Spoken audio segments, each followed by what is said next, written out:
ওই মনির মনির রে ব্যস্ত আই দিনে গড়ে বেরো থাও কি হয়েছে ওস্তাদ? ওই যে মগগুল আছে না হ্যাঁ। আমার সাথে যে কোর্টে বেটারে মোর ভোটে স্লিপ দিছি হ্যাঁ। ওই বেটা কারণে যে ভোটে স্লিপ দেয় না আর মাথা খারাপ হয়ে যাইতেছে এবার বেটা কতগুলো টাকা নিল আমার কাছ থেকে মকবুল চাচা তো ওই রকম মানুষ না। বেটা আমার কাছ থেকে দুনিয়ার টাকা খাইছে খায় এখন তো কোনো কাম তো করে নাই এখন স্লিপগুলো দেয় না এখন আমি ভোটে যে জিতবো আমার তো সে আশাটা আমি পাইতেছি না কোন টাকা পাওয়া যাইতে পারে এখন কর পাড়া তো উত্তরপাড়ার মাঠের ওখানে আছে। মাঠে রয়েছে ব্যস্ত সব গুছাই নিয়ে চল চলেন। আজকে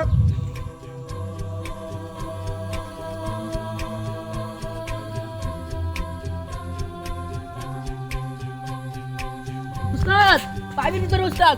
উস্তাদ চল জলদি চল আসেন। জলদি চল বেটা পালাইতেছে তোরে যে ভোটের স্লিপগুলো দিতে কইছিলাম সেগুলো তুই দেশ নাই কেন ওস্তাদ সত্যি কইতাছি আমার কোনো দোষ নাই। আমি আলতাফ ভাইয়ের বাড়ি গেছি কাম করার লাগিয়া। আলতাফ ভাই আমার কইতাছে তুই আমার একবেলা কাম করে দে তোর আমি 2 ঘটি দুধ দিব। আপনি তো জানেন আমি দুধের পাগল। আমি আলতাফ ভাইয়ের কাম করতে গেছি, আলতাফ ভাই ধরে আমার লিফলেট দিতেছে, কইতাছে এইগুলো মানুষের বাড়ি পৌঁছাই দিয়াই। আমি এইগুলো পৌঁছাই গিয়ে সন্ধ্যা হয়ে গেছে ওস্তাদ।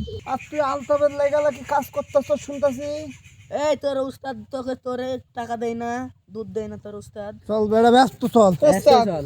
জুতা জোড়া নিতে দেন। এ না ছাড় দুটো জোড়া নিয়ে এসো উস্তাদ ওই বেটা পালাইলো মন হ্যাঁ রে সেই লাগালো এই তোর জন্য সেই লাগালো ওই শুধু আমার দোষ, নিজে ধরতে পারে না আমার দোষ। ও উস্তাদ